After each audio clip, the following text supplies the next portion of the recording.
All right, this video is to help you practice for your shattered color value drawing. You should complete it after you complete all of the notes, and it's for the practice down at the bottom. So what we can see for the practice is that you need to follow steps 3 through 7 in the box to the right. So we have 3 through 7 already written down here, and we'll be following along with those. The first thing we need to do is to choose a color scheme, and I chose the secondary color scheme, and I wrote it down right here. When we get ourselves all ready to do this, we need a 2H pencil, and you're going to need the colors that you're going to use, plus black and white.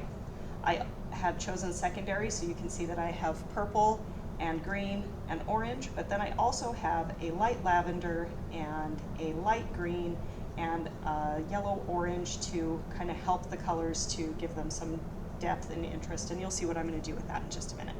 So now we're ready to begin. So we'll start with step number 3. Step number 3 is break up the image with lines or repeated shapes. So if you want to break it up with lines, and this is your choice, folks, you get to pick what you'd like to do. So if we're breaking it up with lines, we're going to draw some lines through the shape, right? Making sections and segments. Make sure that your segments aren't too big and they aren't too small. When they're too big, they aren't fun, and when they're too small, again, they're not fun.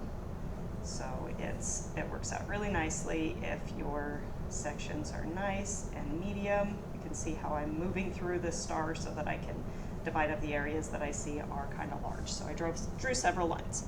Your other option, and I'll show you on this other little star, is to do repeated shapes. So if you wanted to do repeated shapes, you could, let's say, do triangles, and you would just draw triangles, some that extend off the picture plane to divide up your shape.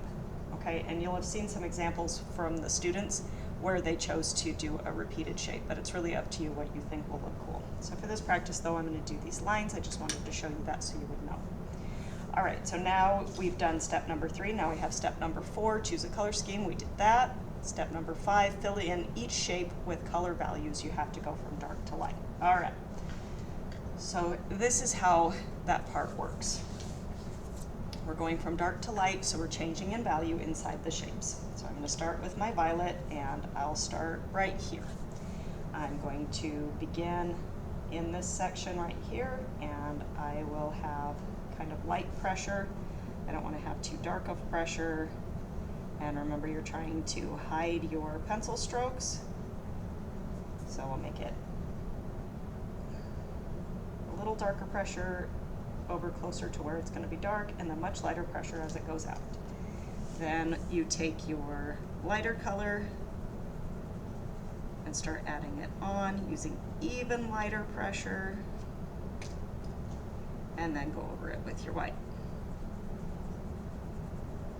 Lightening things up, and then we'll go back in quickly with another color. Or not another color, with the dark color, so that it tones it in. All right, so this section is done. Now, when we look at it, we're ready to start the next section, but we need to keep in mind, don't let your colors touch. So they're not touching themselves. So in this next section right here, I won't use purple. I can't put purple here. I can't put purple here, okay? I can't put purple here. So I need to make sure that I have a different color in each of those sections. So for this one right here, I'm going to go with orange. And I'm going to go dark to light this way.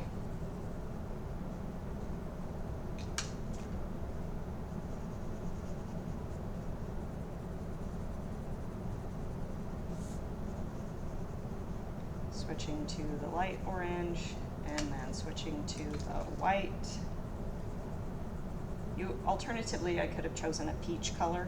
That might have been a little bit nicer, but that's not what I thought of. I thought of that just now, because peach is a tint of orange.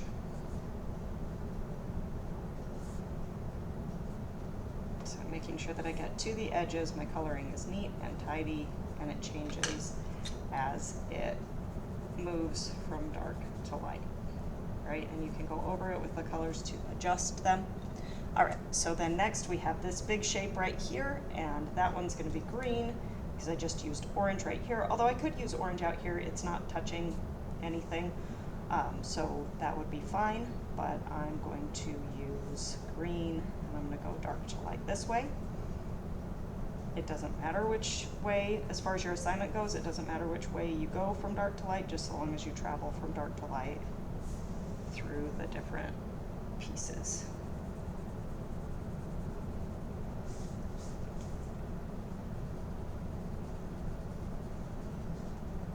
And then it's dark over here.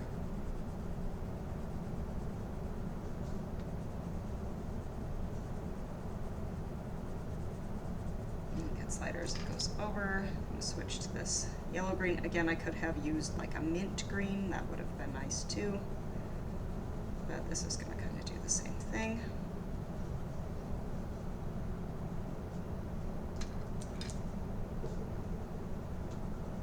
And let's go ahead and go in here with the white,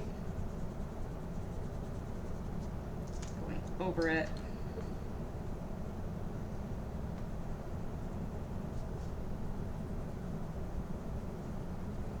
And then you go back with the original color.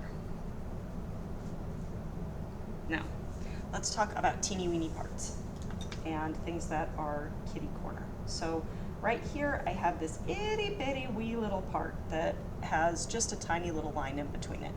I don't want to color that two different colors, so I'm just gonna erase this part and have it just be open. That's fine, because it's too little and I don't want to deal with that. This one, I'm gonna leave. Now, it can't be orange, it can't be green, but it can be purple because it's right next to it, but it's not really touching, it's just touching on the corner.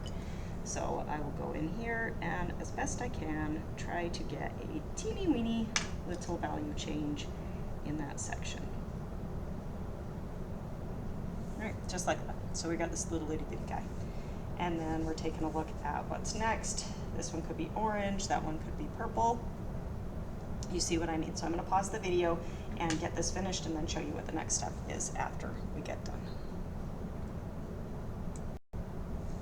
All right, so after you have the entire thing colored in and you don't have any pieces matching or right next to each other, everything's in, all your little sections are going from dark to light, then you're going to take your black colored pencil, make sure it's nice and pointy, which mine unfortunately is not, and then you will outline only your image with the black colored pencil. So that's step number 7, and that's our last step. So you will go in, and in this case you're going to just put a line around the outside of the star. This helps to separate it from the background so that we can see the image rather than having everything kind of blend together and then it's not something that's real visible. Okay, and you'll do the same thing with your project, but it'll be a lot bigger. You'll notice that if your sections are too big, that it's hard to get the blends from dark to light to be smooth. And if they're too small, then it is really annoying to have to switch colored pencils. Okay, so there you go. That's the video for your practice.